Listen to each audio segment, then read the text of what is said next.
जय हिंद साथियों। आज हम जो है देश और राष्ट्र में क्या अंतर होता है ये समझने का प्रयास करते हैं।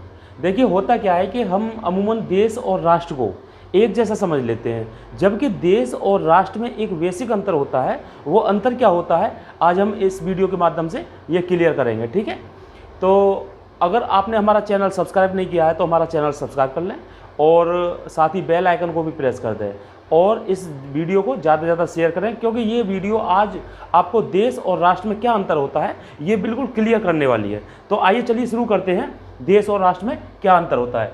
देखिए यहाँ पर हमने पहले से ही लिख लिया है थोड़ा सा, ताकि हमको लिखना ना पड़े। उसमें क्या है कि टाइम वेस्ट होता है, तो इस वजह से हम इसको पहले ही लिख के रखे हैं। ठीक है, तो ये देखिए देश, इधर हमने लिखा है देश और इधर लिखा है हमने राष्ट्र। देश क्या होता है, देश को समझिए।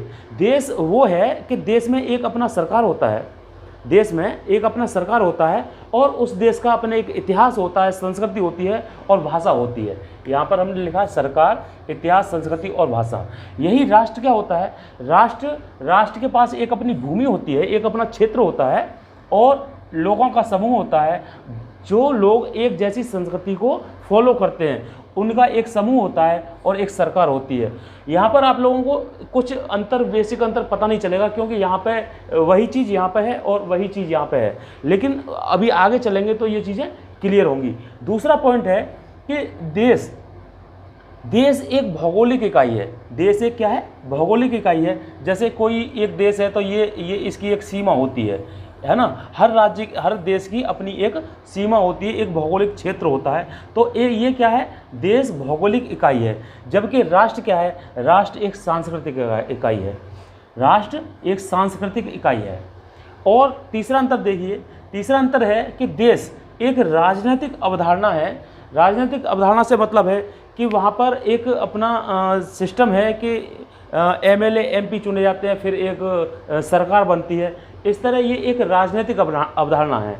जबकि राष्ट्रवाद जो होता है, राष्ट्र जो होता है वो एक भावनात्मक अवधारणा होती है।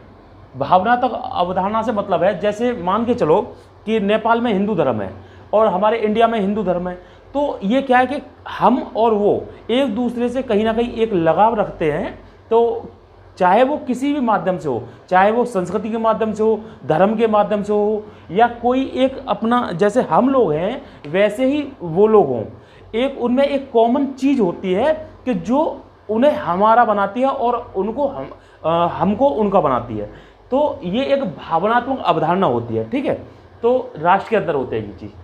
चौथा जो अंतर है वो ये है कि देश में एक कानून व्यवस्था होती है, अपना एक कानून होता है। जैसे हम भारत देश की बात करें तो भारत में एक संविधान है, तो संविधान और उसमें एक कानून है।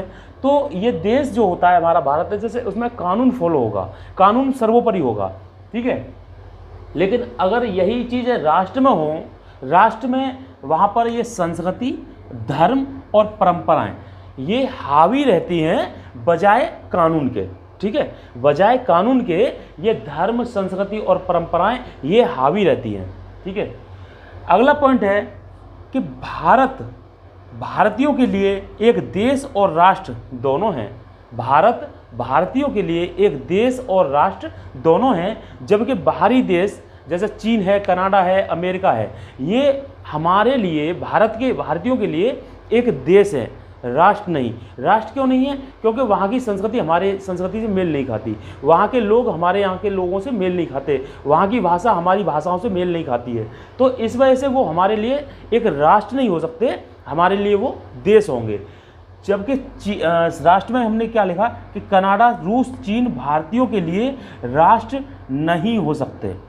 तो ये कुछ बेसिक अंतर है जिसको हम देश कहते हैं, उसमें ये सारी चीज़ें आती हैं, और जिसको हम राष्ट्र कहते हैं उनमें ये सारी चीज़ें आती हैं। राष्ट्र निर्माण के लिए एक संस्कृति का होना बहुत ज़रूरी है, एक धर्म और परंपराओं का होना ज़रूरी है, जबकि देश के लिए एक सरकार, एक कानून और लोग होना ज़रूरी है, और एक आबद्ध भूमि का होना ज़रूरी है। उसमें ये भी है, इसमें भी भूमि ज़रूरी है, इसमें भी ज़रूरी है, लेकिन यहाँ पर क्या है कि सांस्कृतिक इकाई हावी रहती है, यहाँ पर एक भौगोलिक इकाई होती है।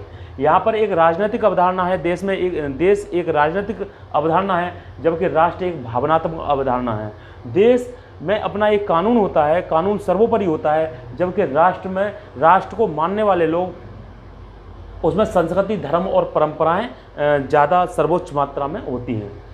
देश, बाहरी देश हमारे लिए देश हैं, राष्ट्र नहीं। ऐसे ही बाहरी जो देश हैं वो हमारे लिए राष्ट्र नहीं हो सकते, वो हमारे लिए केवल और केवल देश हैं। ठीक है, तो मेरा ये वीडियो आप लोगों को अगर अच्छा लगा हो तो लाइक, कमेंट, शेयर अवश्य करें और हमारे चैनल को सब्सक्राइब कर लें। और इनमें जो बेसिक अंतर है, अगर आप लोगों को भी 1-2 टर्म्स और मालूम हो तो इस कमेंट्स बॉक्स में वो डाल दीजिएगा ताकि मैं इसमें और ऐड कर सकूं। ठीक है, जय हिंद, जय भारत।